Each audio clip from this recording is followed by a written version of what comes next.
తరఫున మళ్ళీ అరణ్యవాసం అజ్ఞాతవాసం చేయాలి కాబట్టి శ్రీ మహావిష్ణు అవతారమైనటువంటి శ్రీకృష్ణుని ప్రార్థించగా స్వామి ప్రత్యక్షమైన వెంటనే స్వామి మా అరణ్యవాసాన్ని విజయం చేశారు. అలానే మా అజ్ఞాతవాసాన్ని కూడా జయప్రదం చేయమని పంచపాండవులు శ్రీకృష్ణ పరమాత్మను కోరగా స్వామి ముల్లోకాలంతా కూడా పరిపాలించేవాడిని నేనంటే ఇక్కడ ఉండడం కుదరదు, నా శరీరంలో ముఖ్యమైనది శంకు చక్రము నామము లక్ష్మీదేవి అనంతుని ఈ శిఖరం మీద ఉంచి వెళ్తాను, నన్ను సేవించుకోండి.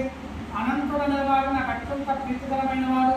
భాద్రపద మాసంలో శుద్ధ చతుర్దశి నాడు అనంతవ్రతం అనేది ఉన్నది. అది చేసుకున్నట్లయితే విజయాన్ని పొంది రాజ్యాన్ని శక్తులు అవుతారని చెప్పగా పంచపాండవులు స్వామివారిని సేవించుకొని భాద్రపద మాసం అనగా వినాయక చవితి అయిపోయిన తర్వాత పౌర్ణమి ముందు రోజు చతుర్దశి రోజున అనంతవ్రతం ఆచరించిన తర్వాత విజయదశమి కల్లా వాళ్ళకి విజయం చేకూరి వాళ్ళ రాజ్యానికి వెళ్ళారంటే అందుకే ఆ రోజు విజయదశమి పేరు అప్పటి నుంచి అనంతపద్మనాభ స్వామి వ్రతాలనే ప్రారంభమైనది.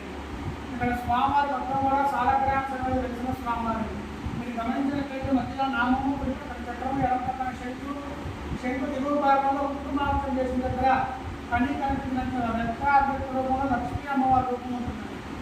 ఇంకా నిదర్శనం డైరెక్ట్ స్వామి నేటి కూడా సర్పరూపంలో సంచరిస్తూ ఉంటారు అక్కడ నిదర్శనం. ఇంకొకటి ఏంటంటే మన వల్ల మొత్తం మీద కూడా స్వయంగా వచ్చిన పద్మనాభ స్వామి అందుబాటునే ఉన్నది. కేరళలో త్రివేంద్రంలో ఉన్న స్వామివారు కూడా ఋషులు ప్రతిష్ఠించిన కాబట్టి స్వయంగా కాదు. మీరు సామ్రాజ్యాన్ని వెళ్ళిపోయిన కొంతకాలానికి మన విజయనగరం సామ్రాజ్యం మోసపాటి గట్టుకుల సామ్రాజ్యం ఏర్పడిన తర్వాత విజయనగరం రాజావారి కల్లో స్వామివారి దర్శనించి చెప్పగా మన విజయనగరం రాజావారి నిర్మించిన దేవాలయం. ఈ దేవాలయం నిర్మాణం సుమారు 600 సంవత్సరాలు అవుతుందని చరిత్ర తెలిసి మాత్రం లోపలైపోవాలి వచ్చిన స్వామివారు.